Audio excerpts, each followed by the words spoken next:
My friends in Christ, the Lord be with you. With your spirit. A reading from the Holy Gospel according to Luke. Glory to you, O Lord. That very day, the first day of the week, two of Jesus' disciples were going to a village 7 miles from Jerusalem called Emmaus. And they were conversing about all the things that had occurred. And it happened that while they were conversing and debating, Jesus himself drew near and walked with them. But their eyes were prevented from recognizing him. He asked them, "What are you discussing as you walk along?" They stopped, looking downcast. One of them, named Cleopas, said to him in reply, "Are you the only visitor to Jerusalem who does not know of the things that have taken place there in these days?" And he replied, "What sort of things?"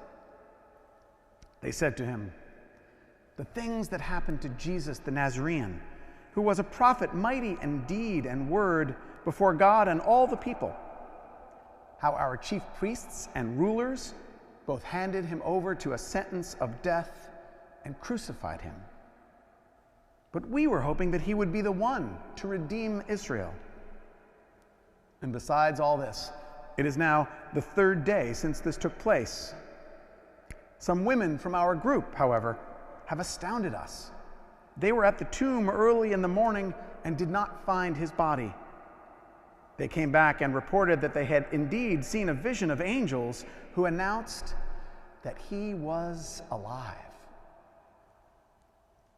Then some of those with us went to the tomb and found things just as the women had described. But him they did not see. And he said to them, "Oh, how foolish you are! How slow of heart to believe all that the prophets spoke. Was it not necessary that the Christ should suffer these things and enter into his glory?" Then, beginning with Moses and all the prophets, he interpreted to them what referred to him in all the scriptures. As they approached the village to which they were going, he gave the impression that he was going on farther. But they urged him, "Stay with us, for it is nearly evening and the day is almost over." So he went in to stay with them. And it happened that while he was with them at table, he took bread, said the blessing, broke it, and gave it to them.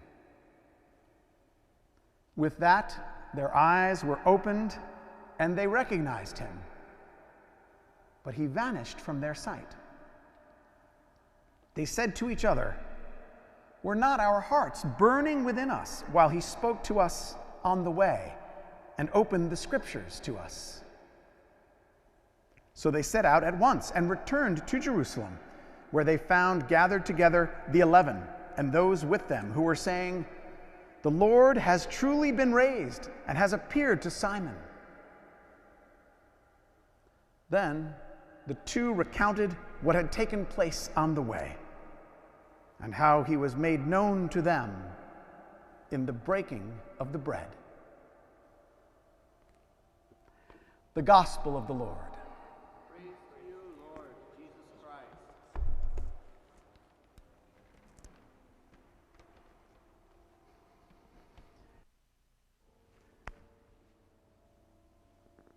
If at some point over the last few years you have found yourself at the theater, remember when we used to be able to go to the theater? Watching one of the Marvel superhero movies, like the Avengers or Iron Man or one of those. You might know, or maybe a friend had tipped you off to this, that for those movies in particular, you really should stick around all the way to the end of the credits. Why? Well, because they usually put in either a little fun scene or something that's pretty crucial that tips you off as to what is going to happen in the next movie.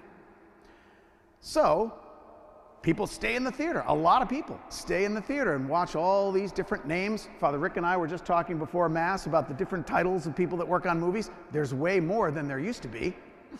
So you sit there for minutes and minutes and minutes, and you hold out for that one last scene. But some people, well, they don't know that. They get up and they leave before that. And then they hear later on, what? You missed it. You didn't stay till the end of the credits. Well, I thought of that when once again this year I was reflecting on this favorite gospel of mine during the Easter season. This beautiful story from Luke chapter 24 about the two disciples walking on the road to Emmaus. Every year when it comes up, it only comes up every 3 years on a Sunday for us. So when it does, I struggle to A, not preach for 35 minutes, but B, to find something new. And this year it was a challenge because of where we find ourselves, or more accurately, where we don't find ourselves. We don't find ourselves, most of us, here in this space. Thanks be to God, we have this technology where St. Paul the Apostle can be in your living room or in your den or your office or on your cell phone. But it's weird this year. And maybe, if you're like me, you feel a little bit like these two disciples at the beginning of that story. They were kind of shuffling back to Emmaus. In fact, it said, Luke describes them as looking downcast. He says they were conversing and even debating. They were so upset about what had happened, maybe they weren't even in agreement. These were disciples, not just part of the crowd, because they even talked about the other disciples and what had happened at the tomb. So where they were in the story was what they thought was the end of the movie. Empty tomb. And they were like, we thought this would end differently. We thought he would be triumphant. And they walk, sort of downcast, back to Emmaus. And doesn't that feel a little bit like where we are now? This is not how I thought April 2020 would be.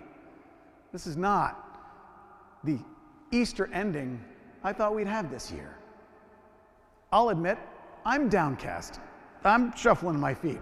I'm wishing that we could get out. We could be together again. But the message that we get, one of the many messages and incredibly Catholic themes that we see in this beautiful story as it unfolds, is that we shouldn't think it's the end of the story when all the credits haven't rolled yet. Jesus, as he walks with them, he's like, didn't you guys get it? And then describes to them. And when they get to where they're going, they have that incredibly powerful experience of recognizing him in the breaking of the bread. Hearing that this year makes my heart sink. And I'll tell you that Father Rick and I are painfully aware of the fact that in a few minutes, we will do that. We will gather at this table just like those disciples on the way to Emmaus did, and we will take, bless, break, and share the bread, but just with one another. And we're painfully aware that you're not able to do that. And so there's a temptation for us to kind of look downcast and go, this is not how I wanted this to go. But what Jesus does for these two, and what I would say is kind of our job to do for you, is to remind you, as he reminded them, that that's not the end of the story. They find out at the end. They go running back to Jerusalem, and if you actually follow the details of the story, it was nighttime. It was dinner. The sun had set, and they get up and they walk 7 miles in the dark back to what? An upper room where people are all locked inside. Does that sound familiar? Mm-hmm. A little lockdown. It was the first lockdown, I guess. But the end of the story is not where we are now. So like I said, I think it's our job to, if we can, gift you with a little bit of what Jesus did.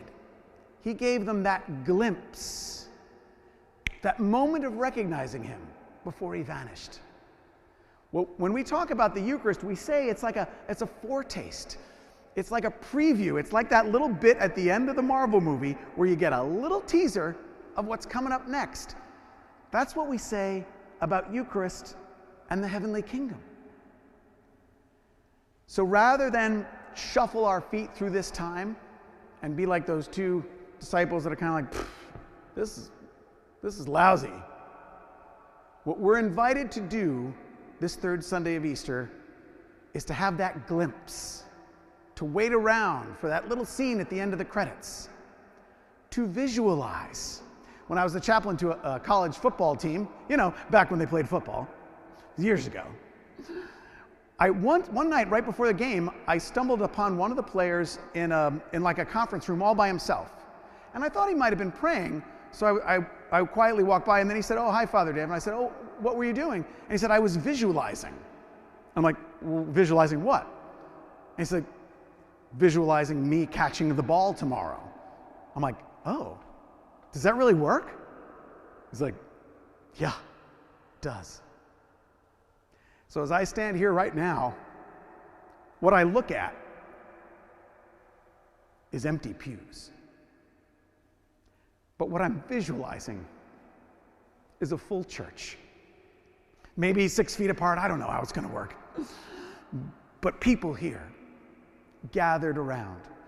People actively out in our community, washing each other's feet with whatever social distance that means, serving one another, breaking bread at the table and recognizing Jesus.